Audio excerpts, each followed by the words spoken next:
Assalamualaikum warahmatullahi wabarakatuh. Perkenalkan, nama saya Sarah Susmita, NIM 2023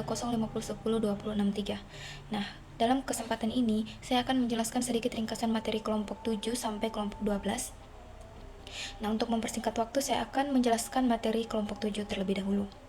Dalam makalah ini membahas pendekatan dalam pengawasan khusus. Ketika penerima dana mengalami kesulitan pembayaran, lembaga keuangan melakukan pengawasan khusus melalui 4 pendekatan utama.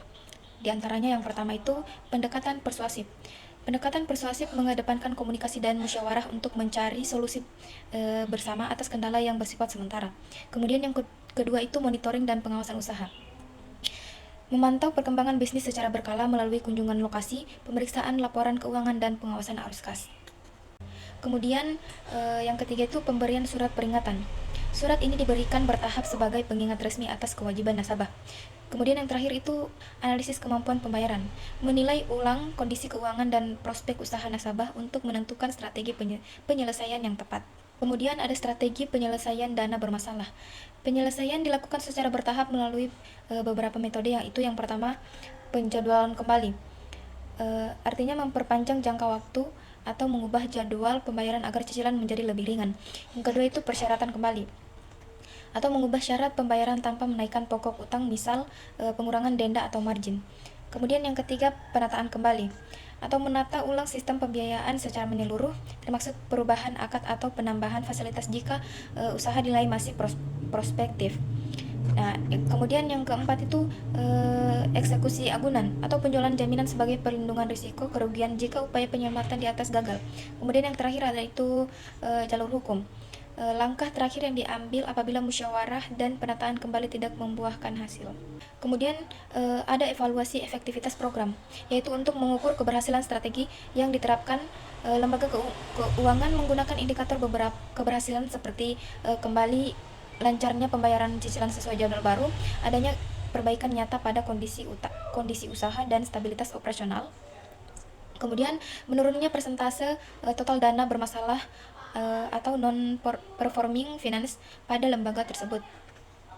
Kemudian itu yang terakhir meningkatnya efisiensi sistem pengawasan internal dalam meminimalkan risiko kerugian. Nah, kemudian penjelasan selanjutnya itu kelompok 8. Nah, makalah ini menjelaskan latar belakang dan definisi. Nah, pentingnya pembiayaan mikro bagi pelaku UMKM dalam menunjang perekonomian. Pembiayaan pada bank syariah didasarkan pada prinsip kepercayaan bagi hasil dan kesepakatan tanpa sistem bunga. Nah, analisis kelayakan prinsip 5C. Sebelum menyetujui pembiayaan, bank syariah menerapkan prinsip 5C guna meminimalkan risiko gagal bayar atau default. Di antaranya itu yang pertama karakter atau watak dan kejujuran. Yang kedua capacity atau kemampuan manajemen atau usaha. Kemudian yang ketiga kapital atau kondisi modal keuangan. Yang keempat itu ada kolateral atau jaminan. Dan yang kelima itu condition of economic atau kondisi ekonomi makro dan sektor usaha. Nah, kemudian selanjutnya aspek analisis pembiayaan. Nah, penilaian mendalam mencakup aspek hukum atau legalitas, pasar atau pemasaran, teknis atau operasional, keuangan, manajemen, serta aspek syariah untuk memastikan usaha bebas dari unsur maghrib, maisir, gharar, riba, dan bahtil. Nah, kemudian ada juga memorandum pembiayaan. Dokumen ini rangkuman hasil analisis yang diajukan secara sistematis kepada komite pembiayaan sebagai dasar pengambilan keputusan dan mitigasi risiko. Nah, kemudian selanjutnya perangkat aplikasi pembiayaan. Rancangan sistem informasi pengajuan pembiayaan berbasis web atau studi kasus Bank Muamalat Cabang Situbondo. Nah, bagian ini memuat pemodelan sistem berupa alur registrasi nasabah, verifikasi berkas oleh petugas cabang, sehingga keputusan persetujuan oleh petugas pusat yang divisualisasikan melalui use case diagram, activity diagram, dan class diagram. Secara garis besar, makalah ini membahas bagaimana bank syariah mengelola aktivitas penyaluran dananya atau pembiayaan agar tetap untung, aman dari risiko macet, dan sesuai hukum Islam. Pembahasan utamanya dibagi menjadi 4 poin. Yang pertama, ketentuan kebijakan pembiayaan (KPBS), panduan dasar bank yang menggabungkan aturan pemerintah OJK atau BI dan aturan agama fatwa DSN MUI. Pembiayaan ini dibagi menjadi sistem jual beli seperti murabahah, bagi hasil murabahah atau musyarakah, dan sewa ijra. Ada juga pemisahan tugas yang ketat antara tim pemasaran, tim penilaian risiko, dan tim administrasi. Kemudian penyusunan rencana pembiayaan atau financing budgeting. Strategi tahunan bank dalam menargetkan kemana saja modal akan disalurkan. Dalam makalah ini dicontohkan target porsi sebesar yang diberikan kepada sektor UMKM 30% dan ke korporasi atau komersial 20% guna mendukung ekonomi real dan membagi risiko. Kemudian analisis kelayakan pembiayaan atau financing analisis. Nah, cara bank menguji calon nasabah sebelum memberi modal menggunakan prinsip 5C, karakter, capacity, capital, collateral, dan condition, serta scaring untuk memastikan usaha nasabah tersebut halal dan tidak mengandung unsur judi, riba, atau barang haram. Nah, kemudian yang terakhir itu proses administrasi pembiayaan. Nah, tahap ini adalah tahap legalitas hukum formal, peningkatan jaminan seperti hak tanggungan atau fidusia, tanda tangan akad di depan notaris. Nah, sebelum dan dicairkan serta cara bank memonitor nasabah secara rutin onset dan offsite agar pembiayaan tidak macet. Makalah ini membahas bahwa mudharabah adalah akad kerja sama antara pemilik modal, sohibul mal, dan pengelola usaha mudharib dengan pembagian keuntungan berdasarkan nisbah yang disepakati.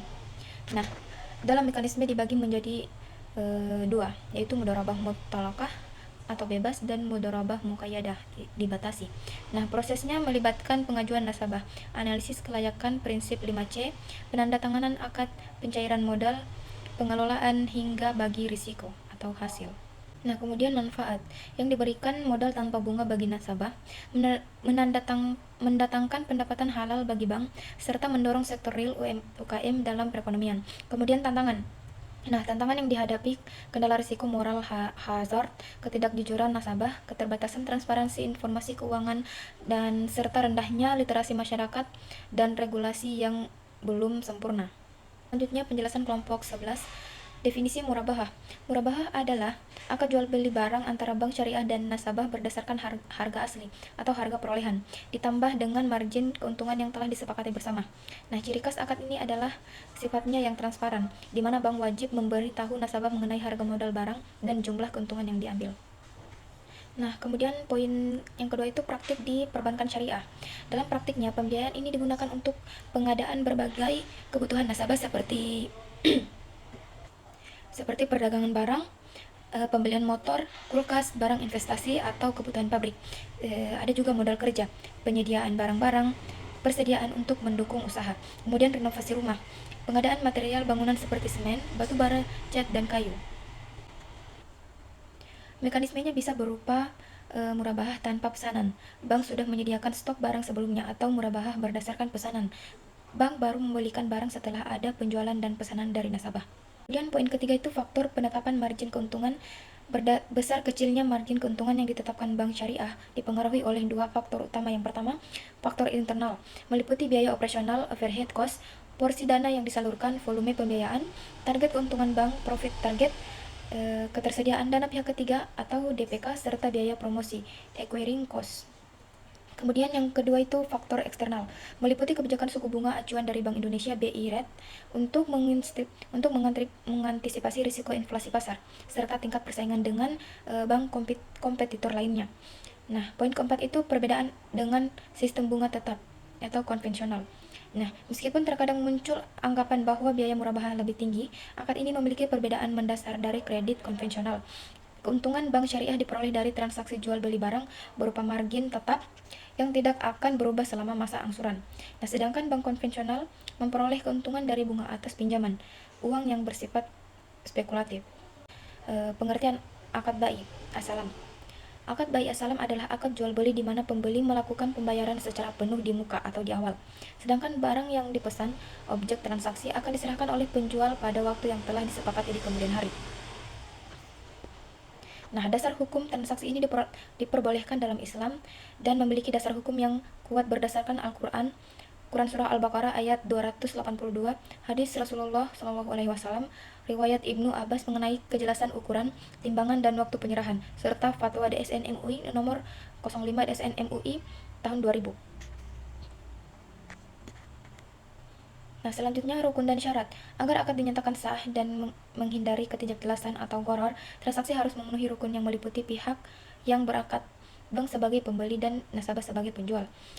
Kemudian adanya objek barang yang spesifikasinya jelas, serta harga yang dibayar tunai di muka.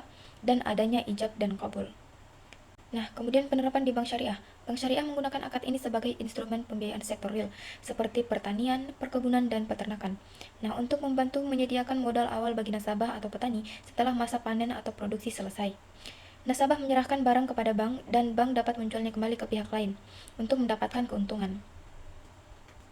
Nah, kemudian tantangan. Penerapan akad ini memiliki risiko tersendiri, seperti potensi kegagalan produksi akibat cuaca atau bencana alam, risiko fluktuasi harga pasar, serta kurangnya pemahaman masyarakat mengenai mekanisme akad salam. Nah, itulah penjelasan singkat dari saya. Jika ada salah kata, mohon dimaafkan. Saya akhiri. Billahi taufiq wal hidayah. Wassalamualaikum warahmatullahi wabarakatuh.